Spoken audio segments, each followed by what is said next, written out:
Provar agora o terceiro teorema de isomorfismo. Eu já estava escrevendo aqui algumas coisas, né? Primeira coisa, os dados. N contido em M, que está contido em G, ambos subgrupos de G, se subgrupos normais.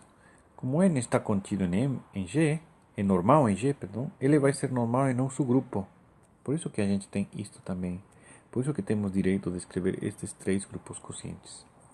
Agora, por que isto acontece? Por que isto aqui pode ser visto como subconjunto do outro? Porque são grupos de classes laterais de N. Então, os elementos de G concentrado por N são desta forma, A vezes N. É uma classe lateral do N. E M concentrado por N também são elementos dessa forma. Certo? Se eu pego uma classe lateral no quociente M sobre N, estou tomando A, um elemento de M. Como M está contido em G, isso também pode ser visto como um elemento de G quocientado por N. Ou seja, temos esta inclusão. Como ambos são grupos, então um é subgrupo do outro. O que precisamos demonstrar mesmo é esta afirmação, que M quocientado por N é subgrupo normal de G quocientado por N. Como se demonstra isso? Provando esta inclusão que está aqui. Que se eu pego um elemento do quociente G por N, multiplicando a esquerda e a direita pelo inverso deste grupo, ainda estamos no próprio grupo. Ou seja, se eu tomo um elemento do quociente e um elemento de M quocientado por N, então eu tenho que provar que A vezes N vezes B vezes N vezes A vezes N potência menos 1 ainda está neste quociente. Quando digo A vezes N está neste quociente, estou dizendo que A está em G. Quando digo que B vezes N está neste quociente, estou dizendo que B está em M. Certo? A e B são representantes dessas classes laterais. Bom, mas este produto, o que é?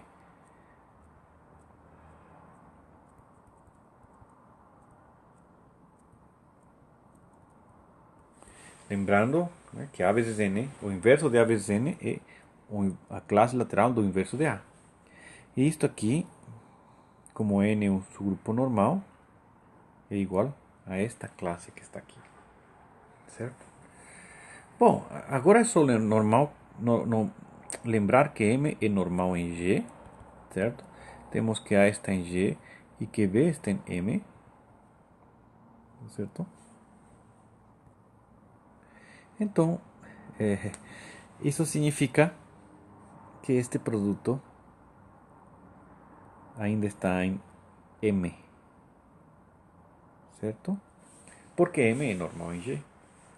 Isso implica que A vezes B vezes A menos 1 M é um elemento do quociente, deste quociente. Ou em outras palavras, M quocientado por N é realmente normal em G quocientado por N. Agora, vamos construir um homomorfismo, uma função que vai de G quocientado por N em G quocientado por M, assim. Ai, escrevi tudo mal. Vamos de novo. G quocientado por M, assim. Então, aqui eu pego a imagem de uma classe lateral por N e uma classe lateral de M. Então, eu envio um elemento que está ali. Claro, temos que ver que está bem definido. Ou seja, que devo provar? Que se AN é igual a BN, duas classes aqui, então as classes correspondentes aqui têm que ser iguais. Ou seja, se eu pego dois representantes distintos da mesma classe, a imagem tem que ser a mesma para que a função esteja bem definida. Senão, não existe função.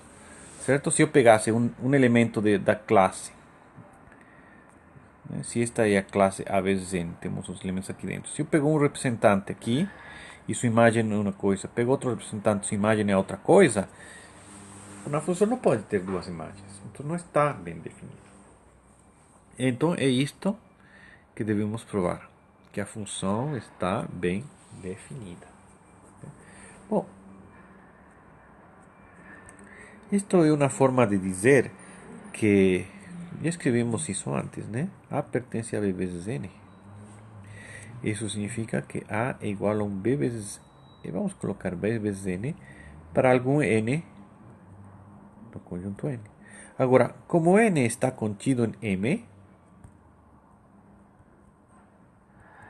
então esse N está em M, na verdade. Certo? Ou seja, o A pertence a B vezes M. Mas se A está na mesma classe, se A está na classe do B, A e B estão na mesma classe, então eles definem a mesma classe módulo M, que era o que queríamos demonstrar. Né?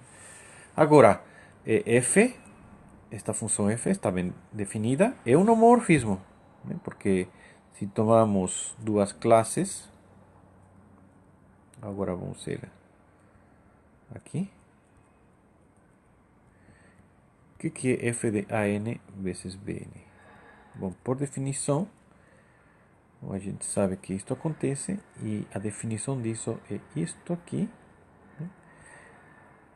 Agora são propriedades das classes laterais de M e pronto. Né? Temos esse resultado inicial. Ou seja, F é um homomorfismo de grupos. Qual que é o núcleo? Aí que está. Qual que imagem? Né? Vamos lembrar aqui que era F.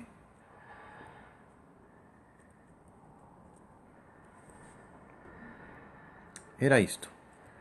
AN elevado em AM. Né? Se eu tomo um elemento qualquer aqui, então é óbvio que f de AN é igual a AM por definição. Ou seja,